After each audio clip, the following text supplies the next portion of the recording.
আসসালামু আলাইকুম ওয়া রাহমাতুল্লাহি ওয়া বারাকাতুহু।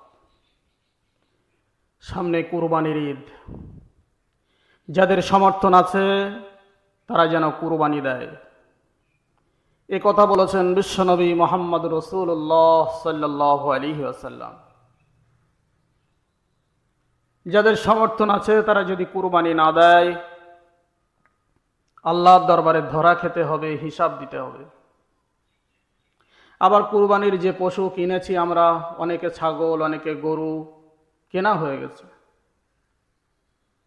অনেকে কেনার জন্য নিয়ত করে রেখেছি যাতে করে আমরা কুরবানির পশু আমরা দিতে পারি,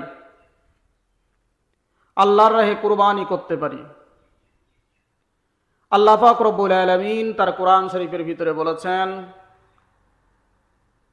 তোমাদের অন্তরটা দেখি আমি, তোমরা কেমন গরু জবাই করো, কেমন ছাগল, কেমন দুম্বা, কেমন উট জবাই করো, সেটা আমি দেখি না, তোমাদের নিয়তটাই আমি দেখি।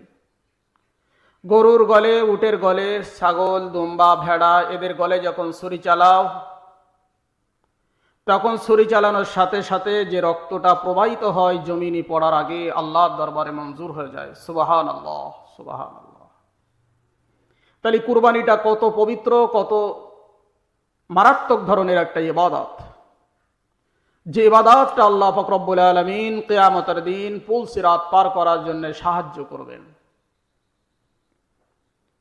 ওই উট, ওই দুম্বা, ওই গরু, ওই ভেড়া কিয়ামতের দিন পুল সিরাত পার করার জন্য রাসূলুল্লাহ সাল্লাল্লাহু আলাইহি ওয়াসাল্লাম বলেছেন কাজে লেগে যাবে।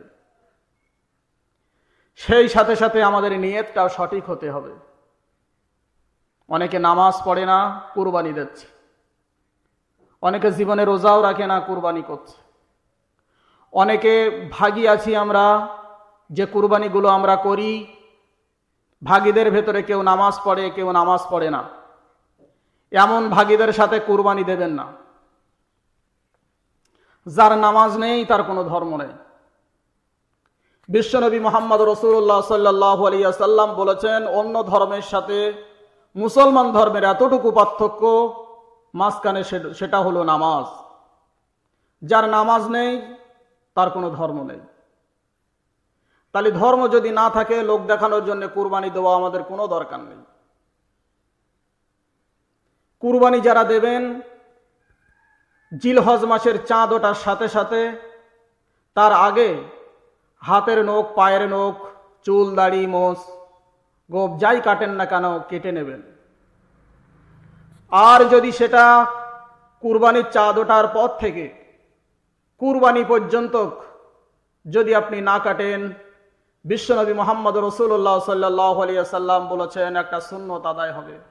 ইব্রাহিম আলাইহিস সালামের সুন্নতের তাবেদারি করা হবে। আল্লাহ পাক রব্বুল আলামিন সকল মুমিন মুসলমানদেরকে যেন বুঝদান করেন।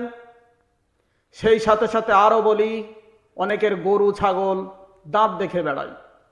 বিশ্বনবী মুহাম্মদ রাসূলুল্লাহ সাল্লাল্লাহু আলাইহি ওয়াসাল্লাম বলেছেন, পূর্ণ 2 বছর যখন বয়স হয়ে যায় তখন তার কুরবানি করা যাবে। মশলা সেটাই বলে।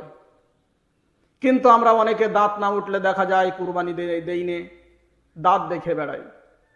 যাই বা হোক, আমরা যে কুরবানিটা করব, কুরবানিটা যেন সঠিক হয়, এবং যে অস্ত্র দিয়ে কুরবানি করব, যে ছুরি দিয়ে কুরবানি করব, ছুরিটা অতি ধারালো হতে হবে।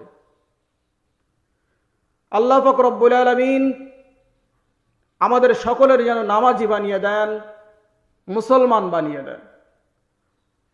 মুসলমানের পার্থক্য এটাই, ইহুদি আর মুসলমানের পার্থক্য এটাই, মাঝখানে সেটা হলো নামাজ।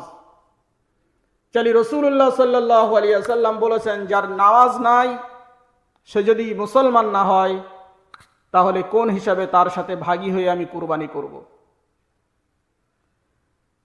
এই কথাটা যদি আমরা সকলেই মেনে চলি, তাহলে দেখবেন আগামীতে একজন মানুষ নামাজের জন্য আগ্রহ বাড়বে। আপনার কথা শুনে তার দিলে আল্লাহর ভয় আসবে এবং সে ইবাদত বন্দেগী করতে শুরু করবে। জানবে আমি নামাজ পড়ি না, সেই জন্যে মানুষ আমাকে কুরবানি দিতে দেয় না। আমি নামাজ পড়ি না, সেই জন্য আমার মানুষ ভাগিতে লায় না। আমি নামাজ পড়ি না, সেই জন্যে মানুষ আমাকে ভালোবাসে না। আমি নামাজ পড়ি না, সেই জন্যে মানুষ আমার কাছে আসে না। যদি এমন করে আমরা চলতে পারতাম, তাম পৃথিবীতে মুসলমান যারা আছি সকলেই নামাজি হয়ে যেতাম। আল্লাহ পাক রব্বুল আলামিন সকলকে নামাজি বানিয়ে দেন, আমিন।